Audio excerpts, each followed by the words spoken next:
আসসালামু আলাইকুম। নজরুল ইসলাম বাবু স্বাগত জানাচ্ছি এনটিভির সকালের খবরে। ক্রাউন সিমেন্ট শিরোনাম দেখছিলেন, এবার পুরো খবর। এখন জন্ম সনদ দিয়ে খোলো বিকাশ স্টুডেন্ট অ্যাকাউন্ট। নিজের বিকাশ নিজে কর। তৃতীয় দিনের মতো দেশব্যাপী কারফিউ চলছে। আইন শৃঙ্খলা বাহিনীর প্রধানদের সাথে বৈঠকের পর স্বরাষ্ট্রমন্ত্রী অনির্দিষ্টকালের জন্য কারফিউয়ের ঘোষণা দেন। রোববার বিকেল ৩টা থেকে ৫টা পর্যন্ত কারফিউ শিথিল থাকে। এদিকে রাজধানীর বিভিন্ন গুরুত্বপূর্ণ পয়েন্টে নিয়মিত আইন শৃঙ্খলা বাহিনীর পাশাপাশি সেনা সদস্যরা টহল দিচ্ছেন। রাজধানীর সড়কগুলোতে প্রায় প্রত্যেককে জিজ্ঞাসার মুখে পড়তে হয়েছে। কোনো ধরনের সন্দেহজনক মনে হলেই তল্লাশি করা হয়েছে। যেসব রাস্তায় সামান্যতম ঝুঁকি রয়েছে সেসব রাস্তা এড়িয়ে চলার পরামর্শ দেওয়া হয়। রাজধানীর গুরুত্বপূর্ণ রাস্তা ও সিগন্যাল মোড়ে সেনাবাহিনীর সাজোয়া যান টহল দিচ্ছে। সতর্ক অবস্থায় আছে আইনশৃঙ্খলা কাজে নিয়োজিত বিভিন্ন বাহিনীর সদস্যরা। কারফিউ চলাকালীন অবস্থায় যারা বাইরে আসছেন তাদের পরিচয় নিশ্চিত হয়েই গন্তব্যে যেতে দিচ্ছেন আইনশৃঙ্খলা বাহিনীর সদস্যরা। রাজধানীসহ সারা দেশে কারফিউ চলবে জানিয়ে স্বরাষ্ট্রমন্ত্রী আসাদুজ্জামান খান কামাল বলেন, সোমবার বেলা 2টা থেকে বিকেল 5টা পর্যন্ত কারফিউ শিথিল থাকবে। তিনি বলেন, ছাত্রদের যৌক্তিক দাবি সরকার বিবেচনা করবে।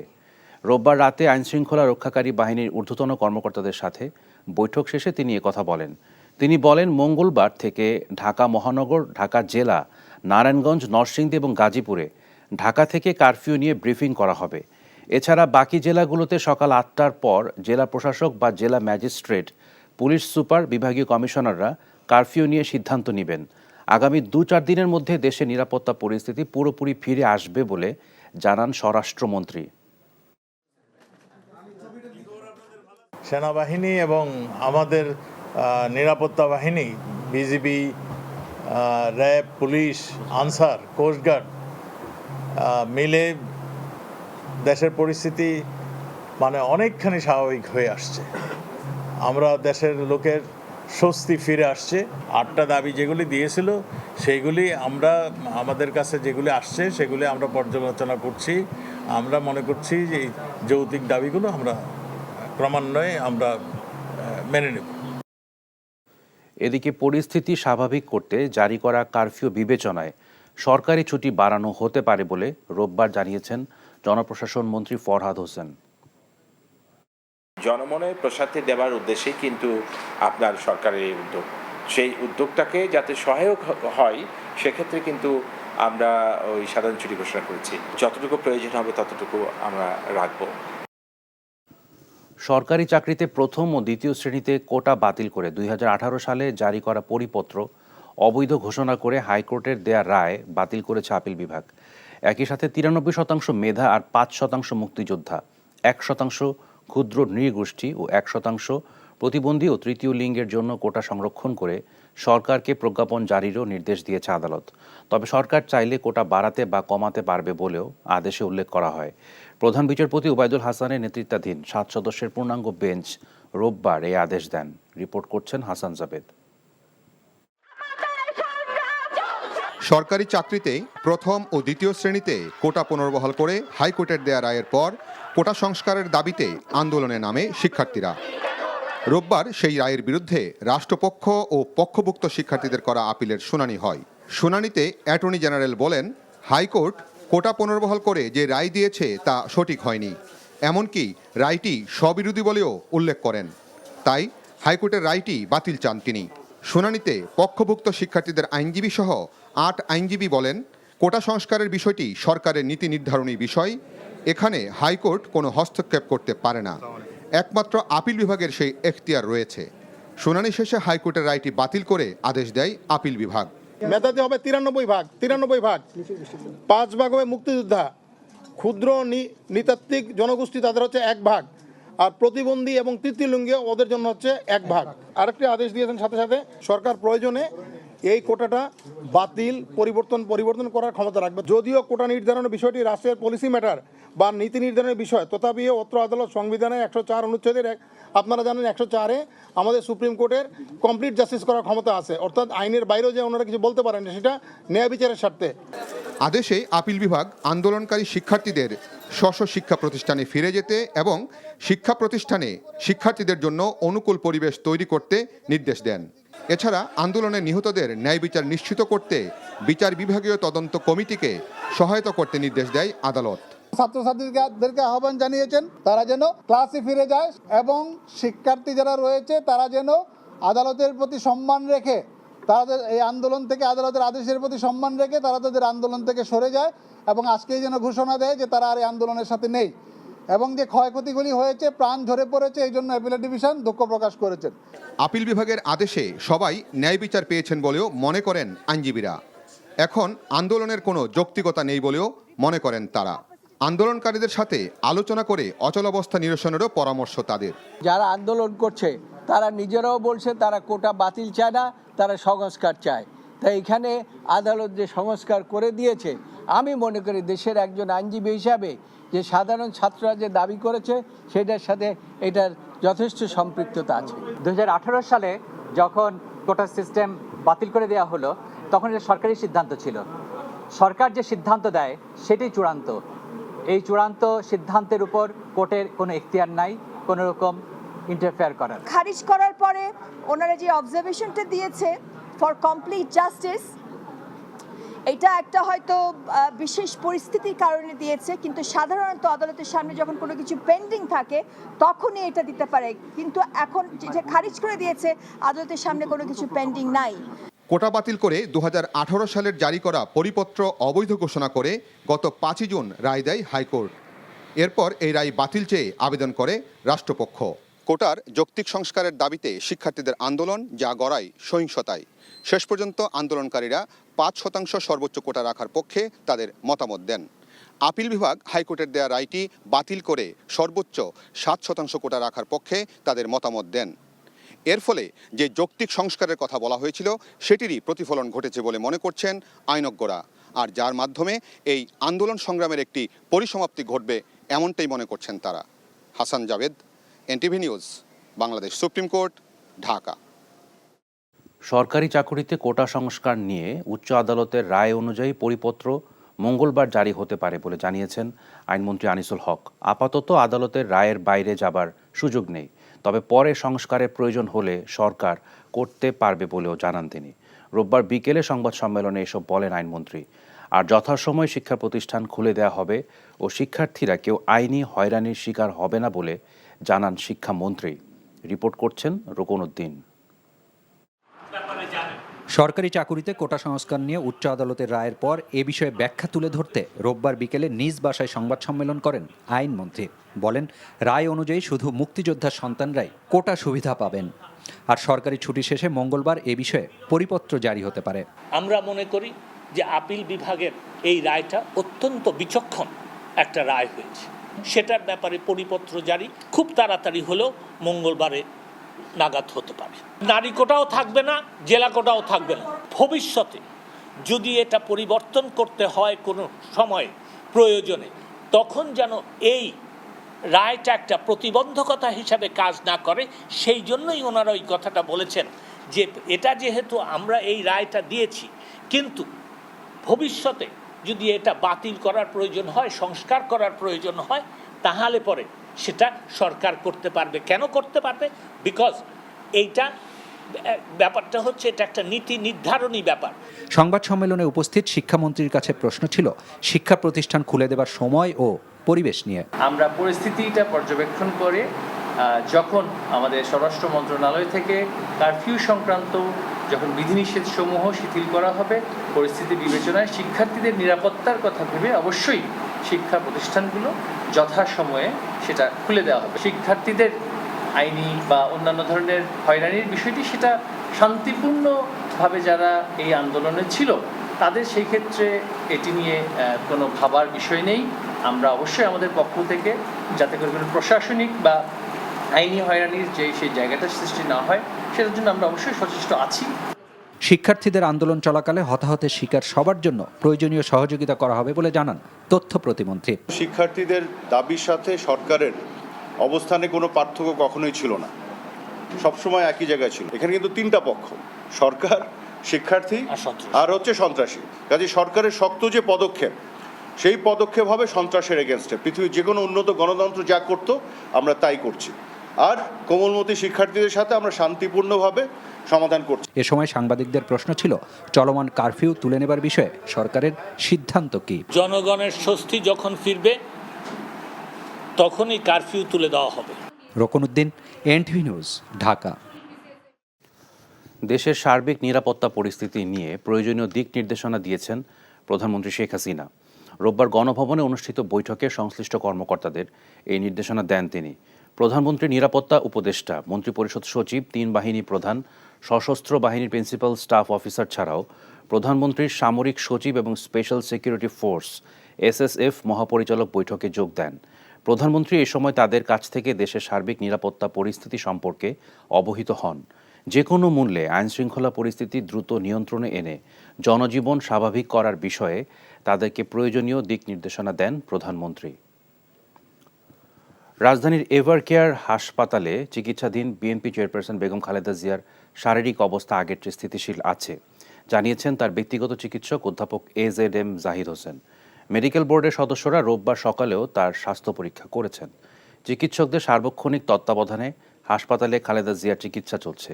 CCU সুবিধা সম্বলিত কেবিনে চিকিৎসা চলছে তার। হৃদরোগ বিশেষজ্ঞ অধ্যাপক শাহাবুদ্দিন তালুকদারের নেতৃত্বে মেডিকেল বোর্ডে দেশের বাইরের কয়েকজন বিশেষজ্ঞ রয়েছেন। গত 23শে জুন খালেদা জিয়ার হার্টে পেসমেকার বসানো হয়। 2 জুলাই বাসায় ফিরলেও 13 জুলাই রাতে ফের তাকে হাসপাতালে ভর্তি করা হয়। দীর্ঘদিন ধরে হৃদরোগ, ফুসফুস, লিভার, কিডনি, আর্থ্রাইটিস, ডায়াবেটিস সহ বিভিন্ন জটিলতায় ভুগছেন বেগম খালেদা জিয়া। ম্যাডামের সর্বশেষ শারীরিক অবস্থা হচ্ছে ম্যাডাম এভারকেয়ার হসপিটালে চিকিৎসা নিয়েছেন। মেডিকেল বোর্ডের সদস্যরা সকালবেলা আমার স্বাস্থ্য পরীক্ষা করছে, চিকিৎসা চলতেছে। CCUর সুযোগ সুবিধা সম্বলিত চিকিৎসক নার্সদের সার্বক্ষণিক তত্ত্বাবধান। তোমার শারীরিক অবস্থা এখন স্থিতিশীল। দেশের চলমান পরিস্থিতি দ্রুতই স্বাভাবিক হবে আশাবাদ জানিয়ে পররাষ্ট্রমন্ত্রী ডক্টর হাসান মাহমুদ বলেছেন, বিদেশি কূটনৈতিক এবং নাগরিকদের নিরাপত্তা দেবে সরকার। রাজধানীর রাষ্ট্রীয় অতিথি ভবন যমুনায় রোববার উপস্থিত হন যুক্তরাষ্ট্র, চীন, ভারত, রাশিয়া, জাতিসংঘের সংস্থাসমূহ, ঢাকায় নিযুক্ত প্রায় সব দেশের রাষ্ট্রদূত। সেখানে বর্তমান পরিস্থিতি সম্পর্কে তাদের অবগত করেন Hasan Mahmud.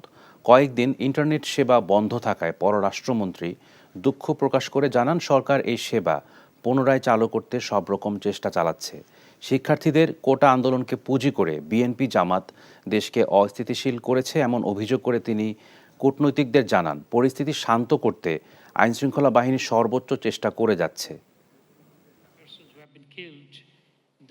So this is anti-state elements led by BNP Jamaat and has been carried out. So we shall provide you, if you want, we can bring you to the sites where the damage or vandalism and arson attack has been carried out. এখন জন্ম সনদ দিয়ে খোলো বিকাশ student account. নিজের বিকাশ নিজে কর। সরকার নিজেদেরকে রক্ষার জন্য সন্ত্রাস ও সহিংসতার দায় বিরোধী দলের উপর চাপাচ্ছে বলে অভিযোগ করেছেন বিএনপি মহাসচিব মির্জা ফখরুল ইসলাম আলমগীর। মিথ্যাচারে বিভ্রান্ত না হতে দেশবাসীর প্রতি আহ্বান জানিয়েছেন তিনি। দমন পীড়ন বন্ধ ও অবিলম্বে কারফিউ প্রত্যাহারের দাবিও জানিয়েছেন মির্জা ফখরুল। অভিযোগ করেন, নেতাকর্মীদের বিভ্রান্ত করতে খালেদা জিয়াকে নিয়ে গুজব ছড়ানো হচ্ছে। রোববার গুলশান কার্যালয়ে সংবাদ সম্মেলনে এসব বলেন তিনি। ইমরুল হাসানের রিপোর্ট। বিএনপির মহাসচিব বলেন, কোটা সংস্কারের শিক্ষার্থীদের দাবিকে আলোচনার মাধ্যমে সমাধান না করে শক্তি প্রয়োগের কারণে ভয়াবহ পরিস্থিতির সৃষ্টি হয়েছে। তার অভিযোগ, ছাত্র আন্দোলনকে উস্কে দিয়েছে সরকারই। অসংখ্য ছাত্র জনতাকে হত্যা করার পাশাপাশি কাউকে কাউকে গুম করার অভিযোগও করেন তিনি।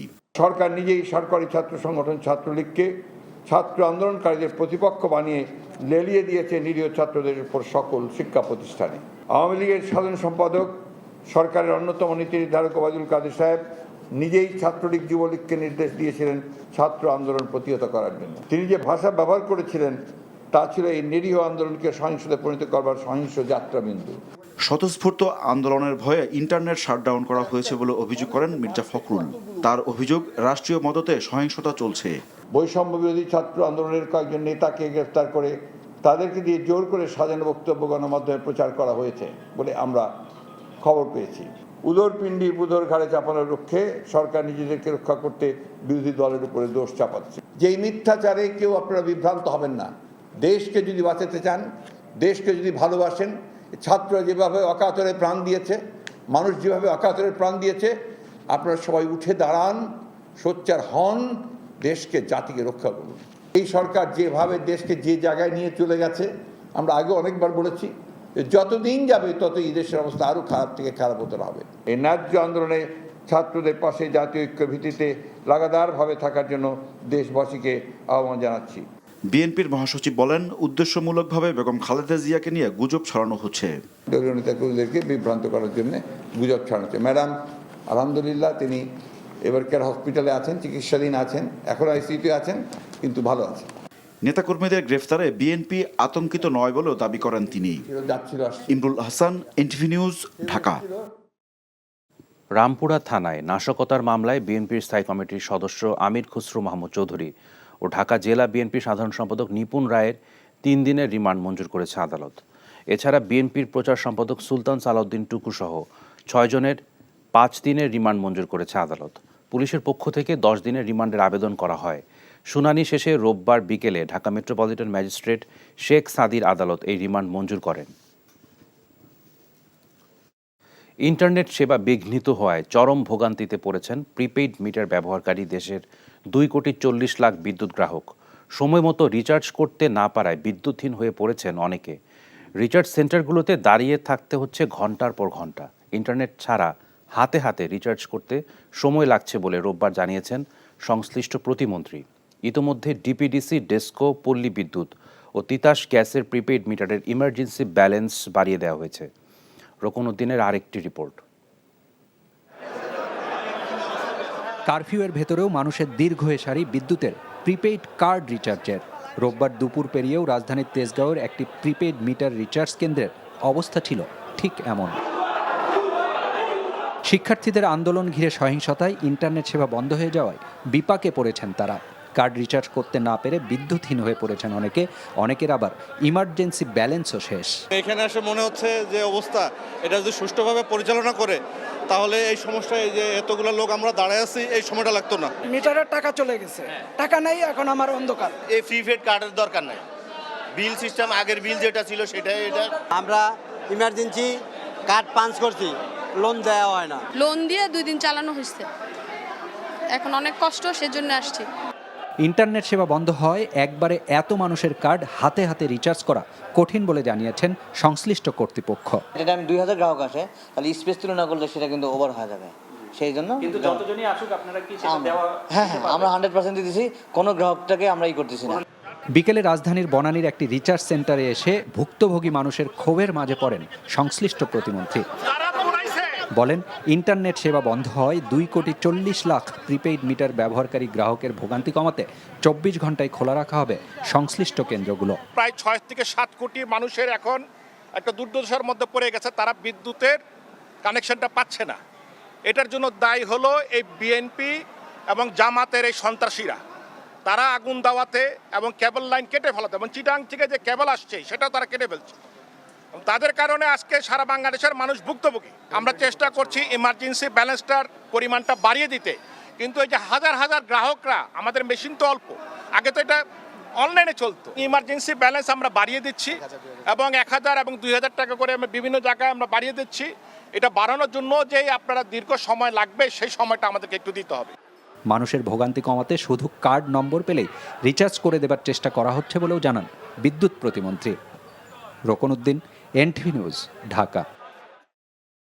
দেশে ইন্টারনেট সংযোগ বিচ্ছিন্ন থাকায় প্রতিদিন সফটওয়্যার খাতে 70 থেকে 80 কোটি টাকার ক্ষতি হচ্ছে বলে জানিয়েছেন তথ্য প্রযুক্তি খাতের উদ্যোক্তাদের সংগঠনগুলো। একই সাথে প্রযুক্তি খাতের বাজার হারানোর শঙ্কাও দেখা দিয়েছে বলে জানান তারা। মইদুল ইসলামের রিপোর্ট। দেশে লাখ লাখ মানুষের কর্মসংস্থান তথ্য প্রযুক্তি খাতে। 2025 সাল নাগাদ বছরে এই খাত থেকে অন্তত $5 বিলিয়ন মার্কিন আয়ের লক্ষ্যমাত্রা সরকারের। আর এই প্রযুক্তি খাতের মূল চালিকা শক্তি ইন্টারনেট। কিন্তু সাম্প্রতিক সহিংসতার ঘটনায় ইন্টারনেট সংযোগ বন্ধ থাকায় ভয়াবহ ক্ষতিতে পড়েছে দেশের আইসিটি খাত। আমরা সফটওয়্যার যখন এক্সপোর্ট করি, আমরা আওয়ারলি বিল করি, আমরা ডেইলি বিল করি। আমাদের প্রতিদিনের ক্ষতি প্রায় 70 থেকে 80 কোটি টাকা, কিন্তু সমস্যাটা হচ্ছে এই যে আমরা 70 থেকে 80 কোটি টাকার ক্ষতির সম্মুখীন হচ্ছি এভরি ডে, তার চাইতে বড় আশঙ্কার বিষয় যাদেরকে আমরা সার্ভিসটা দেই ওদের প্রত্যেকের আসলে অল্টারনেট ডেস্টিনেশন আছে, তো ওরা আসলে অল্টারনেট ডেস্টিনেশনে চলে যাবে। শুধু ই কমার্স ইন্ডাস্ট্রি যদি বলি, সেটাতে পার ডে প্রায় 8 লক্ষ মতো ডেলিভারি হচ্ছিল এবং প্রায় 100 কোটি টাকা মতো ট্রানজ্যাকশন হচ্ছে। কিন্তু বিষয়টি হচ্ছে যে এই মুহূর্তে আসলে কোনো অ্যাকিউরেট ডেটা দেয়া মুশকিল যে গত কয়েকদিনে, কারণ প্রতিদিন কিন্তু আমরা নতুন নতুন তথ্য পাচ্ছি। ইন্টারনেট সঞ্চালনের বিকল্প ব্যবস্থা হিসেবে বঙ্গবন্ধু স্যাটেলাইট 1-এর যে ব্যান্ডউইথ আছে তা দিয়ে দেশের তথ্য প্রযুক্তি খাতের এই বিপুল পরিমাণ ব্যান্ডউইথ চাহিদা এই মুহূর্তে পূরণ করা সম্ভব না বলেও জানান প্রযুক্তি খাতের সংশ্লিষ্ট ব্যক্তিবর্গ। সাবমেরিন এবং আইটিসির ব্যান্ডউইথ ছাড়া আইএসপিদের আর কোনো ব্যান্ডউইথ নেওয়ার কোনো সুযোগ নেই। বঙ্গবন্ধু স্যাটেলাইট আপনি দেখেন, বঙ্গবন্ধু স্যাটেলাইট দিয়ে কিন্তু আমাদের যে সার্ভিসগুলো, বিশেষ করে ইউজার এন্ডে যেই পরিমাণ সার্ভিস প্রয়োজন হয়, এই সার্ভিস দেওয়া সম্ভব না। বঙ্গবন্ধু স্যাটেলাইটে আপনি ব্যান্ডউইথ কত দিতে পারবেন? ইমার্জেন্সি কোনো একটা জায়গায় হয়তো 2 Mbps 3 Mbps ব্যান্ডউইথ লাগবে, 5 Mbps ব্যান্ডউইথ লাগবে, সেটুক দিয়ে সম্ভব। কিন্তু 5 Mbps ব্যান্ডউইথ দিয়ে আপনি কি হাজার হাজার লক্ষ লক্ষ ইউজারকে, কোটি কোটি ইউজারকে আপনি সার্ভ করতে পারবেন? কোনোভাবেই সম্ভব না। ভিসার তো আমাদের এখানে অনেক দিনই ছিল না, আমরা তো এখন সবই তো হার্ড করে, আর ভিসার দিয়ে তো আমাদের সার্ভিস আসলে ওই লেভেলে হাই স্পিড সার্ভিস দেওয়া কিন্তু সম্ভব না। ভিসার দিয়ে আসলে হয়তো ইমার্জেন্সি কিছু দেওয়া যেতে পারে স্বল্প সময়ের জন্য, কিন্তু লং টার্মের জন্য কিন্তু আপনি ভিসার ব্যবহার করতে পারবেন, এবং কস্টলি, ভিসার ইজ ভেরি কস্টলি। কিন্তু দেশের তথ্য প্রযুক্তি খাত সার্বক্ষণিক সচল রাখতে ভবিষ্যতে ইন্টারনেট সঞ্চালনের জন্য বিকল্প ব্যবস্থাপনার উপর গুরুত্ব আরোপ করেন তথ্য প্রযুক্তি খাতের উদ্যোক্তারা। মইদুল ইসলাম, এনটিভি নিউজ, ঢাকা। দেশের বিভিন্ন স্থানে ডেটা সেন্টার সহ অন্তত 40টি ডিজিটাল অবকাঠামো ক্ষতিগ্রস্ত হয়েছে বলে জানিয়েছেন ডাক, টেলিযোগাযোগ ও তথ্য প্রযুক্তি প্রতিমন্ত্রী জুনায়েদ আহমেদ পলক। আর ক্ষতিগ্রস্ত ইন্টারনেট সঞ্চালন লাইনগুলো মেরামত করে যত দ্রুত সম্ভব দেশে ইন্টারনেট সেবা প্রদান করা হবে বলেও জানান তিনি। রোববার বিটিআরসি ভবনে বৈঠক শেষে এসব কথা বলেন তিনি। তো আমরা চেষ্টা করছি যে কত দ্রুত এটা পুনঃস্থাপন করা যায় এবং জরুরি ভিত্তিতে জরুরি সেবা আমাদের কিভাবে পুনঃস্থাপন করা যায়, তার জন্য আমরা আসলে সকলের পরামর্শ আমরা গ্রহণ করেছি।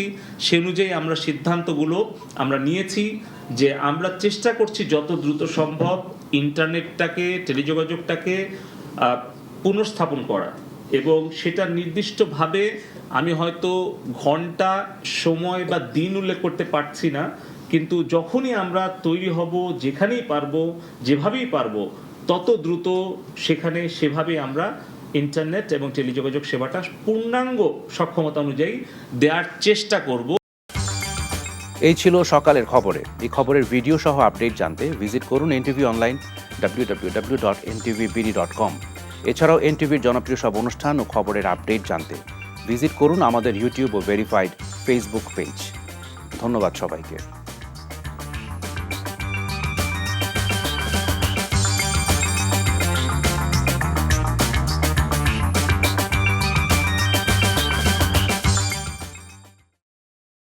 এখন জন্ম সনদ দিয়ে খোলো বিকাশ স্টুডেন্ট অ্যাকাউন্ট। নিজের বিকাশ নিজে কর।